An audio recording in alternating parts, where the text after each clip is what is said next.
एक साधु की कहानी। एक बार एक गांव में एक साधु रहता था जो भगवान पर बहुत विश्वास रखता था। एक बार वह साधु पेड़ के नीचे बैठा था और भगवान को याद कर रहा था, तो अचानक वहां बाढ़ आ गई। चारों तरफ पानी ही पानी। सब लोग अपने आप को बचाने के लिए ऊपर पहाड़ की तरफ भागने लगे।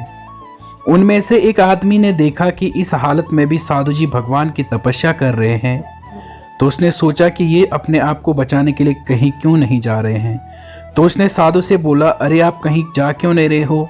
आप मेरे साथ ऊपर पहाड़ की तरफ चलो, नहीं तो डूब जाओगे। साधु बोला, अरे हमें क्या होगा, मैं भगवान की इतनी तपस्या करता हूँ, मुझे कुछ नहीं हो सकता, मुझे भगवान अपने आप बचाएगा।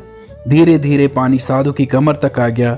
अब लोग वहां से नाव लेकर के निकलने लगे, तो उनमें से एक ने साधु से कहा, अरे पानी आपकी कमर तक आ गया है, आप हमारे साथ चलो। तो साधु ने कहा, नहीं नहीं, भगवान मुझे अपने आप बचाएगा। और वह नाव वाला भी वहां से निकल गया। कुछ देर बाद पानी इतना बढ़ गया कि साधु के सर तक पहुंच गया। अब लोगों को बचाने के लिए एक हेलीकॉप्टर आया। हेलीकॉप्टर साधु के पास आया, जो कि आखिरी हेलीकॉप्टर था। साधु के पास नीचे रस्सी फेंकी गई और बोला, इसको पकड़ो और ऊपर आ जाओ, नहीं तो डूब जाओगे। यह आखिरी हेलीकॉप्टर है और आपके पास कोई दूसरा रास्ता भी नहीं है बचने के लिए।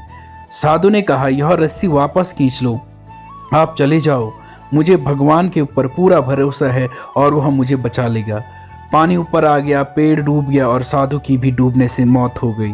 मरने के बाद साधु भगवान के पास गया और बोला, हे भगवान, मैंने तो पूरी जिंदगी आपकी तपस्या की, मेरा सारा जीवन आपकी आराधना करने में लगा दिया, फिर भी इतने भरोसे के साथ इंतजार किया कि तुम मुझे बचाने के लिए आओगी, और मेरी तो वहाँ डूबकर मौत हो गई, आखिर तुम आए क्यों नहीं?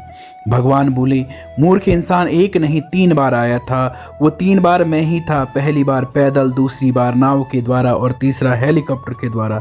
लेकिन तुमने एक बार भी अवसर को नहीं पहचाना कि मैं किसका इंतजार कर रहा था। ऐसे ही ऊपर वाला हमें ज़िंदगी में बहुत सारे मौके देता है, लेकिन हम उन मौक़ों को ठुकरा कर पता नहीं किस चीज़ का इंतज़ार कर रहे होते हैं कि मैं तभी करूँगा, और इस बात पर अड़े रहने के बाद एक वक्त ऐसा आता है कि वो मौका हमारे हाथ से निकल जाता है और हम कुछ कर नहीं पाते हैं। तो किसी भी अच्छे समय का इंतज़ार मत करो, जो करना है आज ही से शुरू कर दो।